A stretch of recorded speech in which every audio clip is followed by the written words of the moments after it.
సంక్రాంతి పండుగల్లో మొదటి రోజైన భోగి పండుగను పిఠాపురం పట్టణ సీతయ్య గారి తోటలో ప్రజలు సాంప్రదాయంగా ఆనందంగా జరుపుకున్నారు. సందర్భంగా పెద్దలు భోగి మంటలు వెలిగించగా మహిళలు దానికి పూజలు నిర్వహించారు. అలాగే అన్ని కుటుంబాల్లోని పిల్లలు, పెద్దలు, మగవారు, మహిళలు కలిసి భోగి మంట చుట్టూ భోగి పాటలు పాడుతూ నృత్యాలు చేస్తూ పండుగను ఆనందంగా జరుపుకున్నారు.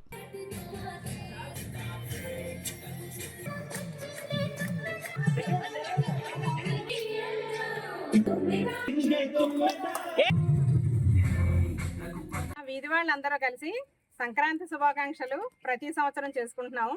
అలాగే ఈ సంవత్సరం కూడా అంగరంగ వైభవంగా సంక్రాంతి సంబరాలన్నీ చేసుకుందామని మా వీధిలో ఉన్న 26వ వార్డు సీతయ్య గారి తోటలో ఉన్న వీధిలో వాళ్ళు అందరూ కలిసి సంక్రాంతి సంబరాలు చేసుకుంటూ అందరికీ సంక్రాంతి శుభాకాంక్షలు తెలుసుకుంటూ పిల్ల పాపలతోటి, ఫ్యామిలీలతోటి, అందరితోటి ఎంతో ఆనందంగా, ఆహ్లాదంగా ఈ పండుగను ఎప్పుడు జరుపుకుంటున్నాము. అలాగే ఈ రోజు కూడా జరుపుకున్నాము.